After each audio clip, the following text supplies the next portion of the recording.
नमस्कार दोस्तों, आप सभी लोगों का स्वागत है। आज के इस वीडियो में हम लोग बात करेंगे बीएससी फर्स्ट सेमेस्टर के मैथ के बारे में, जिसमें आपकी पहली बुक है डिफरेंशियल कैलकुलस। उसमें आपका पहला चैप्टर है सीक्वेंस। तो आज के इस वीडियो से हम लोग सीक्वेंस स्टार्ट कर रहे हैं। तो इस वीडियो में हम जानेंगे कि सीक्वेंस की डेफिनेशन क्या है, सीक्वेंस को कैसे डिनोट करते हैं, सीक्वेंस को कैसे लिख सकते हैं, सीक्वेंस के क्या क्या एग्जाम्पल्स हैं।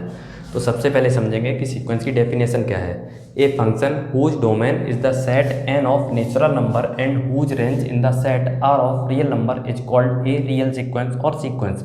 अगर कहीं पर रियल सीक्वेंस आए तो उसका मतलब होगा सीक्वेंस। ठीक है, तो ऐसा फंक्शन जिसका डोमेन नेचुरल नंबर का सेट हो और जिसकी रेंज हमें मिले रियल नंबर के सेट में। ठीक है, जैसे कोई भी फंक्शन है F N is equal to 1/n। ठीक है, यहाँ पर n जो है नेचुरल नंबर को बिलोंग कर रहा है।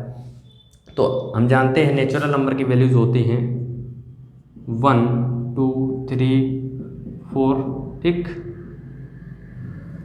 नेचुरल नंबर की वैल्यूज 1 2 3 1 से स्टार्ट होती हैं, इनफाइनाइट तक जाती हैं, हम जानते हैं। तो यहाँ पर नेचुरल नंबर की डोमेन में वैल्यूज रखी जाएंगी। ठीक है, तो डोमेन के अंदर f1 रखेंगे तो हमें रेंज मिलेगी 1/1 या 1।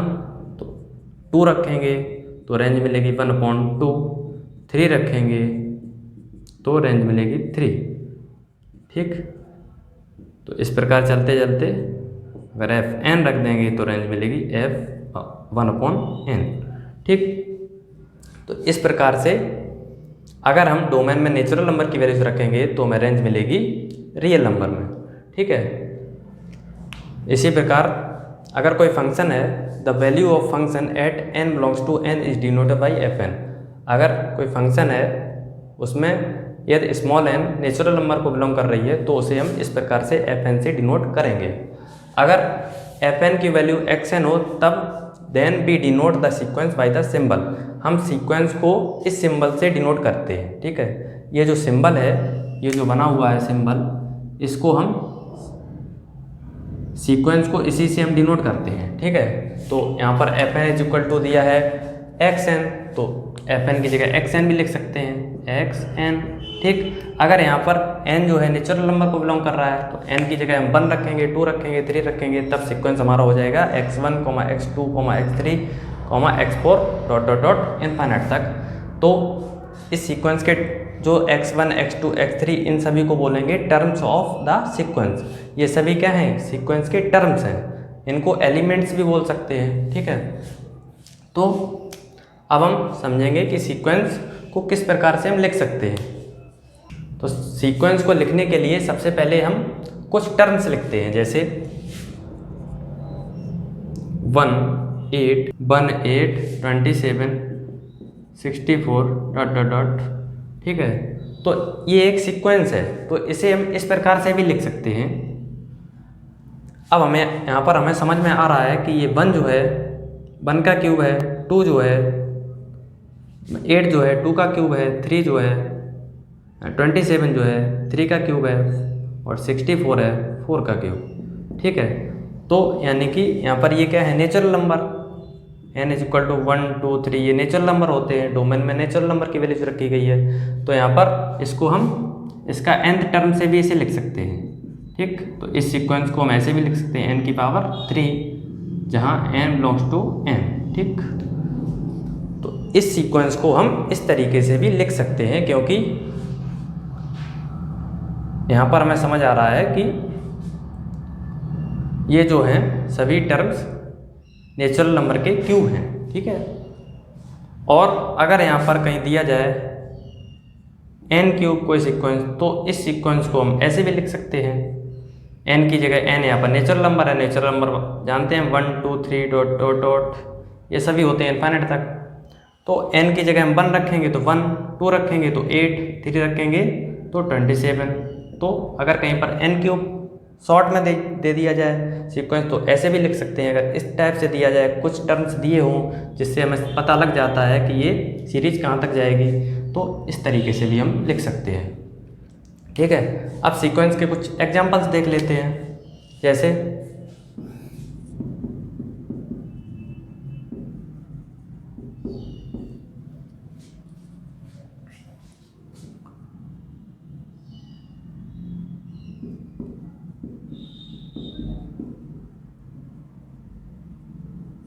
1/n is the sequence.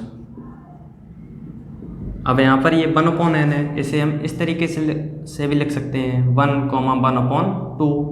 यहाँ पर 1 रखेंगे तो 1 आएगा, 1 नेचुरल नंबर के 2 रखेंगे तो 1/2, 3 रखें तो 1/3, 1/4। तो इसको हम ऐसे भी लिख सकते हैं। अगर यहाँ पर कोई सीक्वेंस है n/n+1 तो इसको कैसे लिख सकते हैं, इज द सीक्वेंस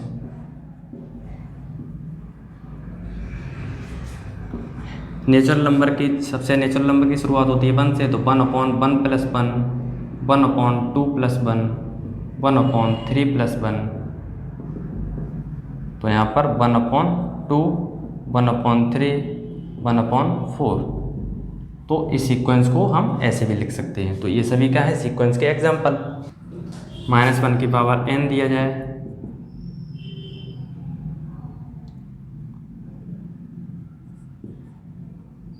तो इसको लिख सकते हैं हम, अगर हम n की जगह 1 रखेंगे तो -1/1, और n की जगह 2 रखेंगे तो 1/2, -1/3। तो इस तरीके से इस सीक्वेंस को हम लिख सकते हैं। ठीक है, तो ये सभी एग्जांपल्स हैं, आप नोट कर सकते हैं।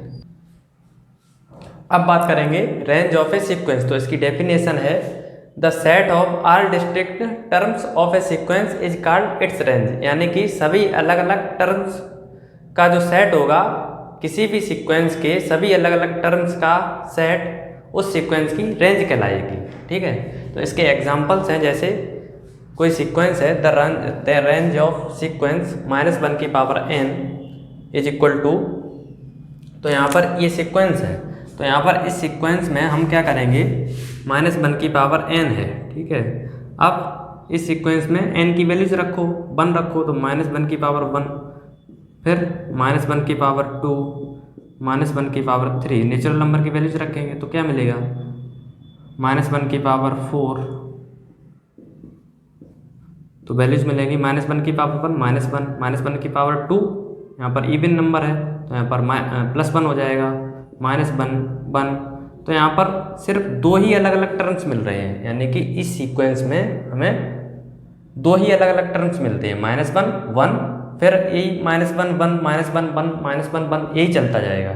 ठीक है, तो हमें इस सीक्वेंस में सिर्फ 2 ही अलग टर्म्स मिल रहे हैं, तो इस सीक्वेंस की रेंज हो जाएगी 2 अलग अलग टर्म्स का जो सेट होगा, -1, 1, ये जो सेट होगा वो इस सीक्वेंस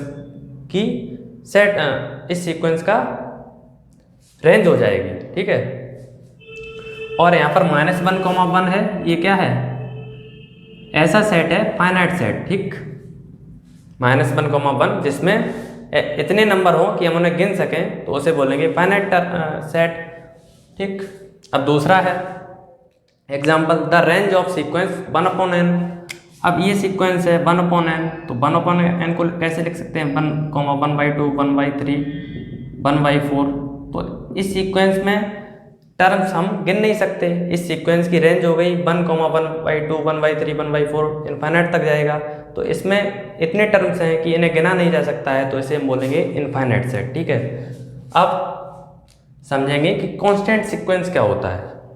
तो a sequence Sn is defined by Sn is equal to a for all n belongs to n is called a constant sequence. मतलब ऐसा सीक्वेंस जिसमें एक ही प्रकार के टर्म्स हो, तो उसे बोलेंगे कांस्टेंट सीक्वेंस। जैसे ये एक सीक्वेंस है, तो इसमें a, तो इसमें सिर्फ एक ही नंबर है। ठीक, तो इस सीक्वेंस को बोलेंगे कांस्टेंट सीक्वेंस। जैसे हमारे पास कोई भी सीक्वेंस है 1, 1, ... तो ये कैसा सीक्वेंस कहलाया जाएगा, कांस्टेंट सीक्वेंस। ठीक है, इसमें सिर्फ 1 ही है और कोई टर्म नहीं है। ठीक, इसी प्रकार इस सीक्वेंस की रेंज क्या हो जाएगी, सभी अलग अलग टर्म्स का जो सेट होगा, तो सभी अलग अलग टर्म्स तो इसमें एक ही है, अलग अलग तो कोई है नहीं, तो इस सीक्वेंस की रेंज हो जाएगी